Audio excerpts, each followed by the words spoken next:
사도행전 19장 1절부터 7절까지 말씀을 제가 봉독해 드리겠습니다. 아볼로가 고린도에 있을 때에 바울이 윗지방으로 다녀 에베소에 와서 어떤 제자들 만나 이르되 너희가 믿을 때에 성령을 받았느냐 이르되 아니라 우리는 성령이 계심도 듣지 못하였노라. 바울이 이르되 그러면 너희가 무슨 침례를 받았느냐 대답하되 요한의 침례니라. 바울이 이르되 요한이 회개의 침례를 베풀며 백성에게 말하되 내 뒤에 오시는 이를 믿으라 하였으니 이는 곧 예수라 하거늘 그들이 듣고 주 예수의 이름으로 침례를 받으니 바울이 그들에게 안수하며 성령이 그들에게 임하심으로 방언도 하고 예언도 하니 모두 12사람쯤 되니라. 아멘. 네, 오늘은 제자라고 하는 제목으로 함께 하나님의 은혜를 나누고자 합니다. 여러분 2020년 한창 코로나가 온 세계에 막 퍼지고 있을 때였죠. 네, 그때 버지니아에서 보험회사를 운영하던 정성범 씨라고 하는 분이 계셨는데 젊습니다. 제가 알고 있기로는 한 30대 중반쯤 된 분을 알고 있는데 미국인 아내와 결혼해 살고 있었습니다. 근데 교회 다른 일행과 함께 2주 동안 페루로 단기 선교를 갔습니다. 근데 한참 코로나였음에도 불구하고 담대하게 갔다 왔죠. 페루 단기 선교 기간 중에 이들이 중점을 두고 했던 사역은 어린이 사역이었습니다. 그래서 동네 어린이들 모아서 아이들을 가르치고 그리고 함께 성경 공부도 하고 찬양도 하고 아이들이 필요한 학용품도 나눠주고 아이들하고 게임도 하고 그러면서 자연스럽게 예수님을 소개하는 그런 사역을 중심으로 페루에 갔습니다. 가지고 있던 모든 것, 힘과 에너지와 지혜와 지식을 다 쏟아부어서 거기서 아이들을 위해서 사역을 하고 이제 드디어 2주가 끝났어요. 이제 단기 선교팀 일행과 함께 이제 돌아가게 됩니다. 근데 돌아가는 그 마지막 날, 이 정성범 씨와 이 아내가 갈 수가 없었더래요. 왜냐하면 이 페루 상황 보니까 할 것이 너무 많다는 거죠. 많은 아이들이 있는데 이 아이들을 위해 섬기고 아이들을 가르칠 일이 너무 많았다는 이야기예요. 그래서 발걸음이 도저히 떨어지지 않아서 이 부부가 바로 그날 무슨 결심을 하게 되냐면 내가 1년을 더 있으리라. 그리고 단기 일행 팀을 먼저 보내고 본인들은 그냥 그 자리에 남아서 계속해서 사역을 했습니다. 그래서 거기서 아이들을 위해서 태권도도 가르치고 영어도 가르치고 또 고아원, 건물 곳곳에 낙후된 걸 본인들이 고치고 수리하고 그리고 복음을 전하는 이런 일을 했습니다. 근데 그러다가 코로나 또 걸렸어요. 근데 거기서 뭐 가볍게 그냥 지나갔으면 좋았을 텐데 굉장히 고생을 많이 했다고 합니다. 이거 돌아가야 되나 말아야 되나 하다가 그냥 버티고 있다가 다행히 그래도 나았습니다. 하지만 여전히 체력은 많이 떨어진 상태에서 많이 힘들어하고 있던 그런 처지에 있을 때 2022년 1월 달에 여느 때와 같이 오토바이를 타고 이동을 했습니다. 이동을 하고 있는데 누군가가 차량으로 따라오더니 고의로 그 오토바이를 들이박은 겁니다. 그리고 강도짓을 하고 그리고 그 사람을 폭행하고 달아났습니다. 그 바람에 이 정성범 씨가 굉장히 중상을 입었습니다. 근데 마침 이때가 어느 때냐, 이런 한참 코로나 이제 끝날 때쯤 됐는데 이미 페루의 의료 시스템이 다 무너진 상태였어요. 어떻게 가서 치료를 받을 수 있는 여건이 되지 못했습니다. 그래서 그냥 혼자 그냥 자기가 있는 집에서 끙끙거리다가 결국은 코마 상태에 들어가게 되고 그렇게 오랫동안 코마 상태에 있다가 지난주에 세상을 떠나게 됐습니다. 참 가슴 아픈 그런 이야기입니다. 하지만 그럼에도 불구하고 여러분 주님을 위한 인생, 하나님께 영광을 돌리면서 하나님을 사랑하고 이웃을 사랑하는 삶을 살았기 때문에 비록 짧았지만 하나님께서 지으신 그 목적 그대로 이루고 그리고 주님께 간 성공한 인생이었습니다. 여러분 결국 사람에게는요 어떻게 언제 죽느냐가 중요하기보다는 자기에게 주어졌던 시간을 어떻게 살았냐가 훨씬 중요한 겁니다. 그리고 어떻게 살았냐보다 더 중요한 건 뭐냐? 죽음 이후 어디에서 영혼의 시간을 보내느냐가 여러분 가장 중요한 겁니다. 이런 차원에서 봤을 때는 이 사람은 성공한 사람이었습니다. 누구에게나 이 땅에서 삶은 어렵고 예측할 수가 없습니다. 그러나 인생이 그럼에도 불구하고 아름다울 수 있는 이유가 있습니다. 그 이유가 뭐냐? 우리에게는 예수님이 계시기 때문입니다. 그리고 천국이 있기 때문입니다. 우리는 그곳에서 주님과 함께 큰 천국이라고 하는 보상과 상급을 받게 됩니다. 이걸 바라보며 우리가 살아갑니다. 어떤 사람들은 정성범 씨가 그냥 본래 계획했었던 대로 그냥 2주 단기 선교하고 잘 끝내고 그냥 다시 미국으로 돌아갔었더라면 좋지 않았을까 이렇게 생각할 수도 있습니다. 그런데 정성범 씨는 그곳을 결정적으로 떠날 수가 없었습니다. 왜냐하면 그곳 아이들이 마음에서 떠나지 않았기 때문에 그래요. 그리고 그 아이들이 계속 눈에 밟혔기 때문이었습니다. 여러분, 지난주까지 우리가 고린도 교회에 대해서 살펴봤습니다. 고린도 교회에서 1년 6개월 동안 사도 바울이 있으면서 교회를 세웠어요. 하나님의 말씀으로 세웠습니다. 예수 그리스도로 세웠습니다. 그리고 사랑으로 세웠습니다. 그리고 다시 자신을 파송했던 바울의 모교였던 안디옥 교회로 이제 돌아가게 됩니다. 자, 돌아가게 됨으로써 어떻게 돼요? 2차 선교 여행이 끝나게 되는 겁니다. 근데 예전 사도 바울이 1차 선교 여행을 마치고 다시 돌아갔을 때 그때는 대략 한 2년 동안의 시간을 안디옥 교회에서 보내면서 거기서 충분히 쉼을 갖고 그리고 그 2년 뒤에 2차 선교 여행을 다시 떠났습니다. 근데 이번에 2차 선교 여행을 마치고 나서는 달랐어요. 쉼의 시간을 갖지 않았습니다. 안디옥 교회에 머무르지 않았습니다. 그래서 그냥 곧장 어떻게 되냐? 가자마자 선교 보고를 하고 그리고 며칠 지나지 않아서 다시 3차 선교 여행을 떠나게 됩니다. 사도 바울이 그렇게 할 수밖에 없었습니다. 왜냐하면 눈에 밟히는 사람들이 있었기 때문에 그래요. 마음에서 떠나지 않는 사람들이 있었기 때문이었습니다. 여러분, 그 사람들이 누구였냐? 바로 2차 선교 여행을 마치고 돌아오는 길에 사도 바울이 잠시 들렸다가 거기서 복음을 전했던, 그러나 며칠 있지 못했던 에베소 교회였습니다. 떠나갈 때 사람들이 더 남아달라고 부탁했어요. 하지만 더 남아있을 수가 없었습니다. 떠나야만 했습니다. 하지만 그들이 계속해서 마음에 남아있던 거죠. 그들이 눈에 밟혔던 겁니다.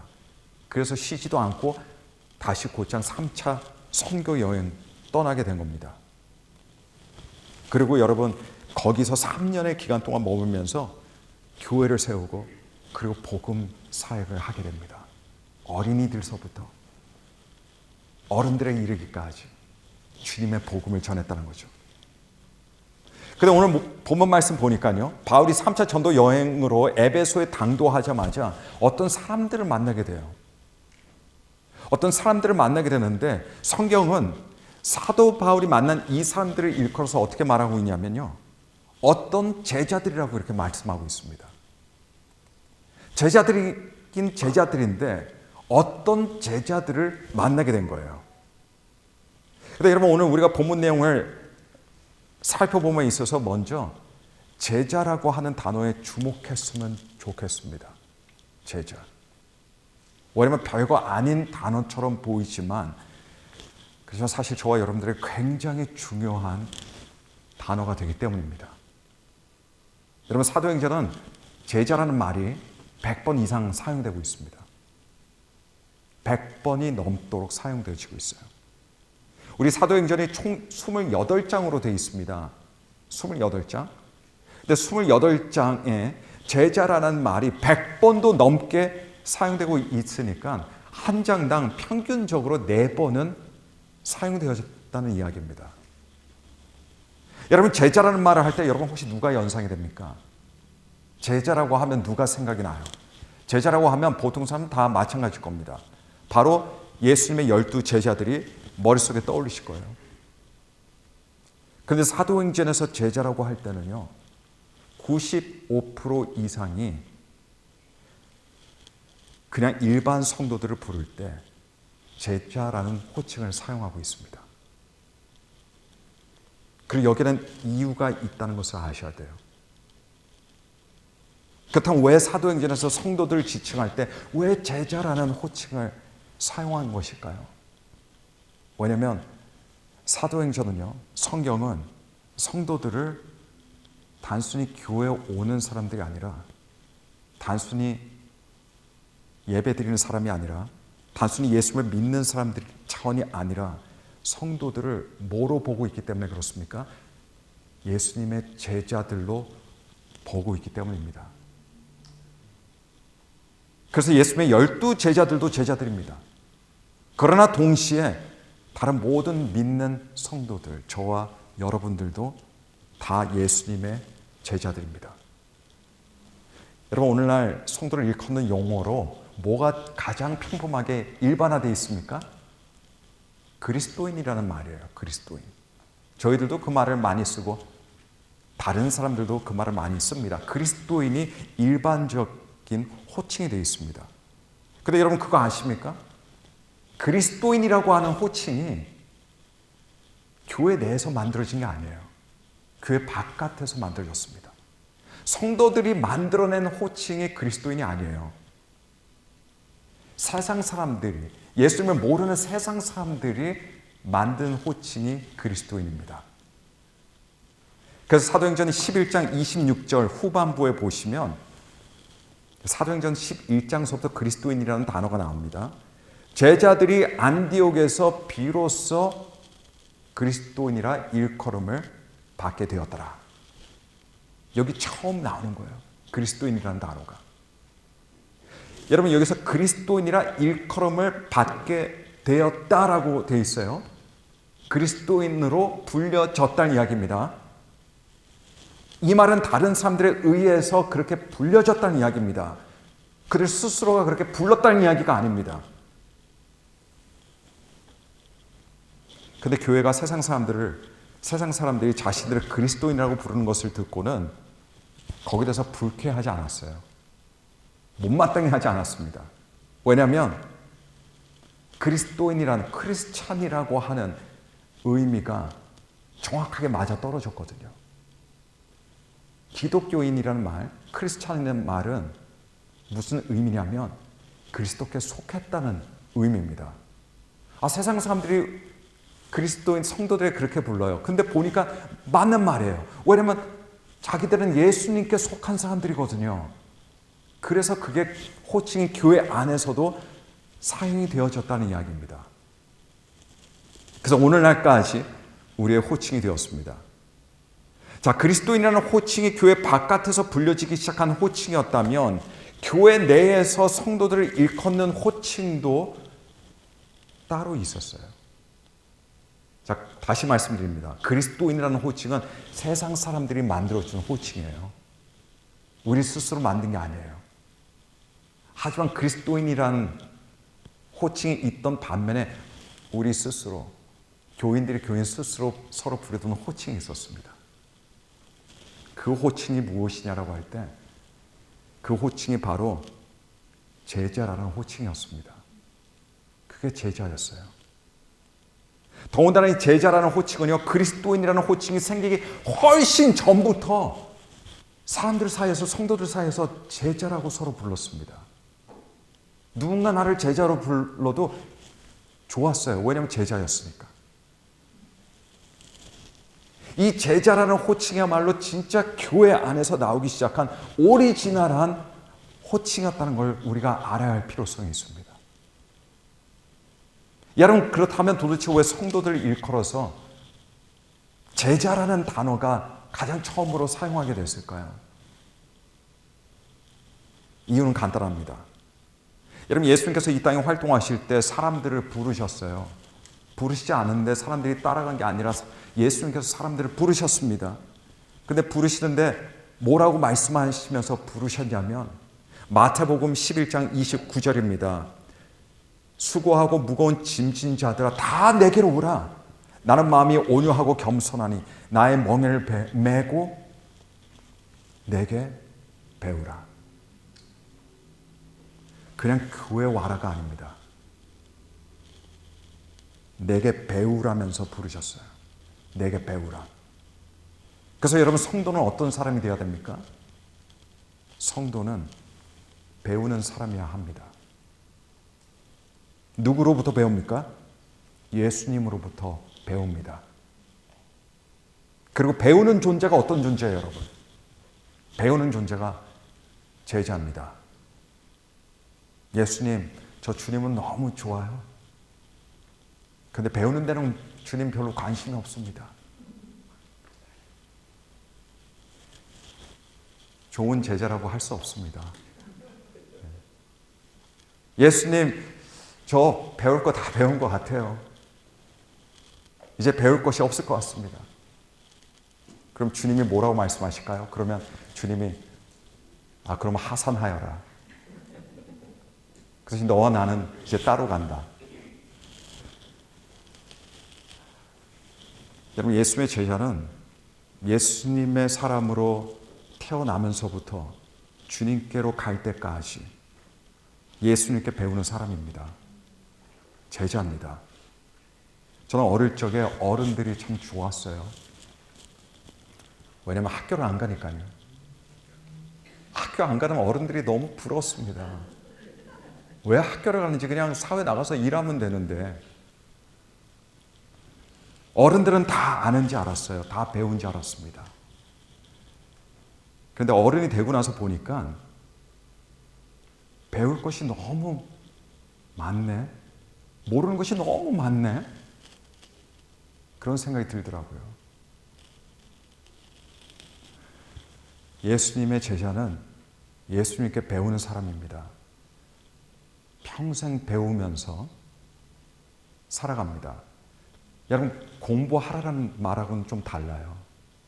우리는 다 한국에서 자란 분들은 아주 공부에 그냥 이 공부 때문에. 근데 공부하는 것과 배우는 거는 정확히 같은 건 아닙니다. 공부하라는 게 아니라 배우라는 거예요. 배움이 목적이 되는 겁니다. 공부가 목적이 되는 게 아니라. 예수님의 제자는 배우는 사람들입니다. 배우려고 하는 마음, 배우려고 하는 자세, 그 마음을 갖고 있는 사람이 그래서 좋은 그리스도인이 될 수밖에 없어요. 근데 또 다른 성경 구절도 보겠는데요. 예수님께서 12 제자들 처음 부르실 때에 여러분, 우리 주님께서 또 뭐라고 말씀하셨습니까? 마태복음 4장 19절입니다. 마태복음 4장 19절 말씀 보니까 말씀하시되 나를 따라오라. 또 예수님께서는 십자가에 달려 돌아가시기 전에도 제자들에게 이렇게 말씀하셨어요. 마가복음 8장 34절입니다. 누구든지 나를 따라오려거든 자기를 부인하고 자기 십자가를 지고 나를 따를 것이니라. 성도는 예수님께 배우기도 하지만 배우는 것으로만 끝나는 게 아닙니다. 배우는 것으로 끝나는 것은 그냥 학생이 될 뿐이죠. 그런데 예수님은 사람들 그냥 배우고 끝나는 학생들이 되는 걸 기대하시는 것이 아닙니다. 예수님은 예수님께 배우면서 예수님을 따르는 사람들이 되라고 말씀하시는 겁니다. 따르지 않으면 소용이 없는 거예요. 그렇다면 여러분, 따르는 존재가 누굽니까? 따르는 존재가 제자입니다. 제자예요. 지금 내 스승이 누구냐를 보려면 지금 내가 무엇을 따르느냐, 누구를 따르느냐를 보면 되는 겁니다. 내가 만일 예수님을 따르지 않는다면 나는 예수님의 제자가 아닙니다. 성도가 아니에요.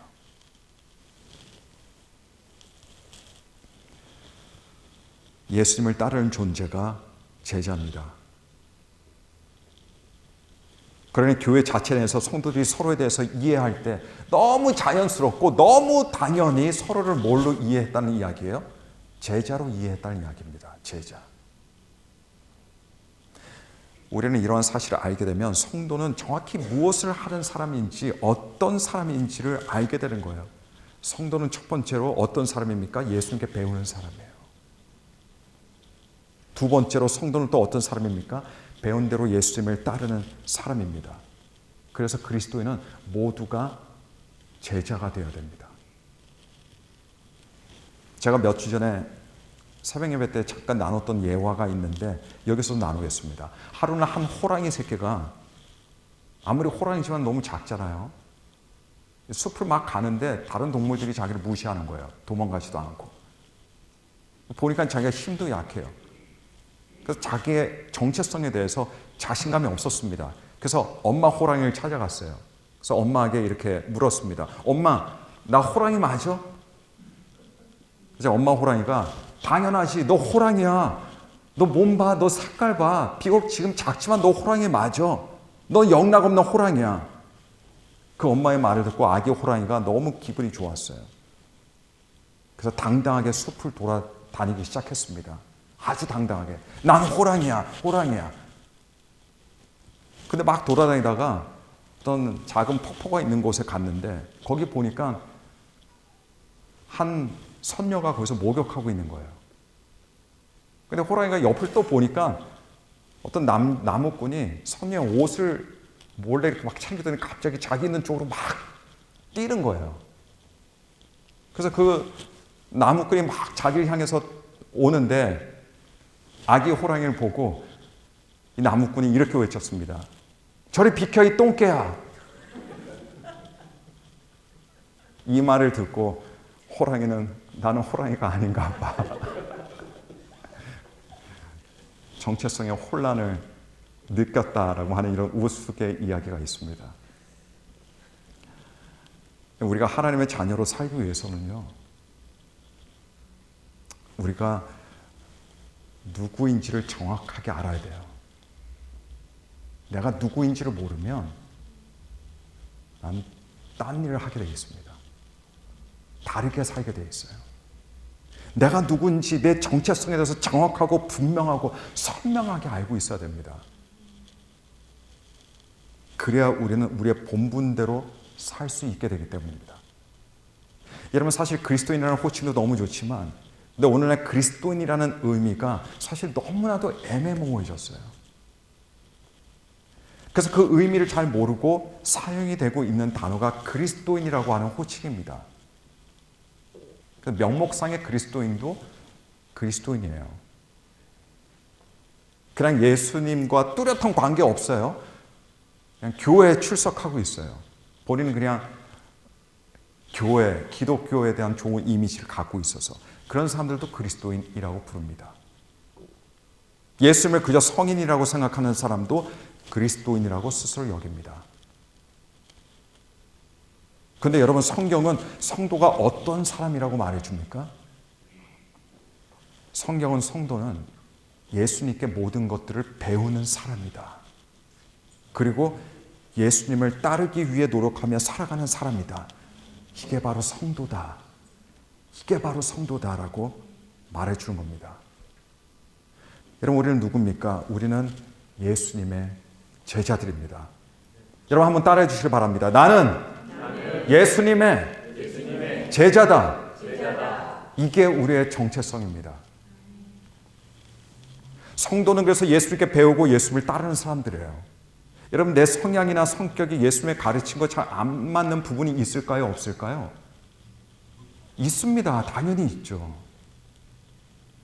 하지만 그럼에도 불구하고 예수님께 배웁니다. 그리고 예수님을 따릅니다. 내가 가지고 있던 지식, 내가 가지고 있던 어떤 사고방식, 삶의 철학, 세계관, 윤리관 같은 것들이 예수님과 다르다 할지라도, 그리고 그것이 너무 마음에 안 든다 할지라도, 그러나 예수님의 제자는 그걸 배웁니다. 그리고 예수님을 따릅니다. 왜냐하면 그래야 제자이기 때문입니다. 그렇다면 왜 우리가 예수님께 배워야 하고 왜 예수님을 따라야 합니까? 여러분, 잘 들어주시길 바랍니다. 왜냐하면 예수님께서 하나님의 아들이시기 때문에 그래요. 왜냐하면 우리의 죄를 위해서 십자가에 달려 보혈을 흘리시고 죽으신 우리의 구세주이시기 때문입니다. 왜냐하면 3일 만에 하나님의 능력으로 죽음에서 부활하셔서 승천하시고 그렇게 해서 그분의 존재 자체를 증명해 주신 분이시기 때문입니다. 나중에 이 예수님께서 심판주로 오십니다. 그때 사람들이 어떤 생각을 가지고 살았던, 무엇을 추구하며 살았던, 무엇들을 모으고 살았던, 무엇들을 위해서 살았던, 주님께서는 진리를 가지고 그 사람을 심판하실 겁니다.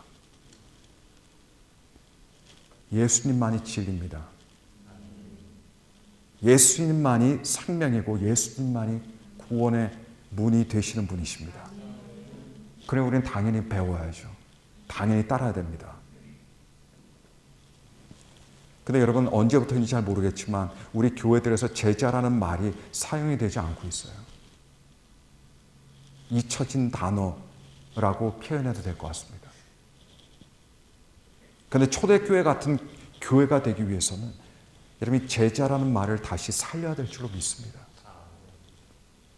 제자야말로 우리들을 규정하는데, 정의하는데 이렇게 적합한 단어가 없어요. 물론 제자라는 말이 아예 사용되지 않는 건 아니죠, 오늘날에도. 근데 예수님의 제자라는 말을 들으면 보통 대개 사람들은 어떤 생각하냐, 성경을 보면 12제자라든가 오늘날 현실을 따져봤을 때 제자라는 말을 들으면 신앙이 좋은 사람들, 신앙의 연륜이 높은 사람들, 뭐 이런 사람들 떠올립니다. 근데 여러분, 사도행전은요, 지금 막 믿기 시작한 사람들에게도 전혀 주저하지 않고 뭐라고 부르냐면 예수님의 제자들로 부릅니다. 너무 많은 것들을 모르는데도, 어떤 경험이 없음에도 불구하고 성경은 예수님을 믿은 사람 1분이 됐든 5분이 됐든 그 사람을 제자로 부릅니다. 사도행전 6장 7절 말씀 보시면 하나님의 말씀이 점점 왕성하여 예루살렘에 있는 제자의 수가 더 심히 많아지고 제자의 수가 더 많아졌다는 거예요. 다른 교회에서 온 사람들이 얘기가 아닙니다. 그때는 다른 교회도 없었어요. 제자의 수가 심히 많아졌다는 것은 이 제자들이 누구냐? 지금 막 전도가 돼서 난 예수님을 위해 살겠습니다. 예수님을 믿겠습니다. 라고 결단한 사람들입니다. 성경은 누군가 회심했을 때 좀 시간을 두고 보면서 나중에 천천히 서서히 제자로 부른 게 아니에요. 처음부터 예수님을 믿는 그 순간부터, 교회에 들어온 순간부터 제자라고 부른 겁니다. 서로 제자라고 부른 거예요. 왜냐하면 성도는 누구이기 때문입니까? 신앙의 연수와 아무 상관없이 예수님을 믿게 된 지 그 첫날부터, 첫 시간부터 예수님께 배우고 예수님을 순종하며 예수님을 따르기로 한 사람이기 때문입니다. 제자는 자기 생각 필요 없어요. 자기 주관 필요 없습니다. 자기 경험 다 쓰레기들이에요. 우리는 따르는 사람입니다. 우리를 인도하시는 분은 예수님이십니다. 누가복음 13장 23절부터 24절 말씀 보시면 이런 말씀이 있습니다. 어떤 사람이 여짜오되 주여 구원을 받는 자가 적으니까 그들에게 이르시되 좁은 문으로 들어가기를 힘쓰라. 내가 너에게 이르노니 들어가기를 구하여도 못하는 자가 많으리라. 여러분, 예수님께서는 구원으로 들어가는 문이 아주 좁다고 말씀하셨습니다. 그만큼 적은 사람들이 구원을 얻기 때문이에요. 그러나 어찌되었든 그 좁은 문으로 들어가는 사람들이 누굽니까? 좁은 문으로 들어가는 사람들이 예수님께 배우고 예수님을 실제로 따르는 사람들입니다. 그러니까 구원의 문은 작을 수밖에 없어요. 교회 나오는 건 쉬워요. 교회에서 봉사하는 것도 쉬워요. 어려워서 안 하는 게 아니죠. 그러나 예수님께 항상 배우고 예수님을 실제로 따르는 것이 어려운 겁니다. 그러니 구원의 문이 좁을 수밖에 없어요. 예수님을 따르면서 좁은 문을 지나가게 되는 곳이 어디입니까? 그곳이 천국이에요. 이곳이 천국입니다. 오늘 본문을 보시면 바울은 에베소라는 곳에 도착하면서 어떤 제자들을 만났어요. 어떤 제자들. 이들이 누구냐면 누군가에게 배우는 사람이었습니다. 누군가를 따르던 사람들이었어요. 그러니까 제자들이라고 부르죠. 근데 배우고 따르던 사람이 예수님이 아니었습니다. 다른 어떤 사람이었어요. 그래서 성경은 그들을 표현할 때 어떤 제자라고 표현합니다. 그게 누가 됐든 간에 예수님이 아니면 그냥 어떤 제자예요. 어떤 제자. 그래서 바울이 몇 가지 질문들을 던져봤습니다. 그리고 그 결과 알게 된 것이 뭐냐면 이들은 침례 요한의 제자들이었구나 라는 걸 알게 된 거예요. 침례 요한의 제자. 여러분 침례 요한이 누군지 아시죠? 예수님보다 이 땅에 먼저 사역을 시작한 사람이었습니다. 성경은 이 사람이 구약시대의 가장 마지막 선지자라고 소개합니다. 그러면서 예수님의 길을 예비하기 위해 보냄을 받은 사람이었다. 그때 당시에 이보다 더 큰 사람은 없었다. 성경은 이런 칭찬을 막 우리에게 알려줘요. 더군다나 침례 요한은 예수님의 친척이었습니다. 한마디로 엄청난 스펙의 사람이었죠. 엄청난 스펙의 사람이었어요. 근데 여러분 이 차이를 분명히 아셔야 됩니다. 당대 그 유명한 침례 요한에게 배우고 침례 요한을 따랐어도 침례 요한이 사람들을 이끌어 갈 수 있었던 곳은 어디까지였냐면 바로 회개하는 그 자리까지였어요. 내가 죄인이구나. 그리고 죄인은 구원을 받을 수 없구나. 죄인은 하나님의 심판 아래 있을 수밖에 없구나. 큰일 났구나. 이거를 깨달을 수 있는 그 자리까지만 침례 요한은 사람들을 이끌고 갈 수 있었습니다. 침례 요한 같은 사람들은 사람들로 하여금 이런 자각을 할 수 있도록 알려주고 뉘우치게 하고 통탄해 하는 바로 그 지점까지만 이끌어줄 수 있는 선생이었어요. 근데 문제는 뭐냐? 그들이 침례 요한을 따라서 갈 수 있는 곳은 바로 거기까지였다는 거예요. 거기까지. 더 이상은 못 나갔습니다. 여러분들이 지방에 사는데 서울을 가야 한다라고 가정해 보십시오. 서울을 가기 위해서는 버스 정류장으로 가셔야 되죠. 근데 침례 요한은 서울 가기 위한 버스 정류장까지만 그를 따르는 사람들을 데려가 줄 수가 있었어요. 서울까지는 못 가요. 침례 요한의 경우 그를 따르는 사람들 자신의 죄를 뉘우치라고 하는 그 자리까지는 인도해 줄 수는 있었지만 죄 용서받게 할 수는 없었습니다.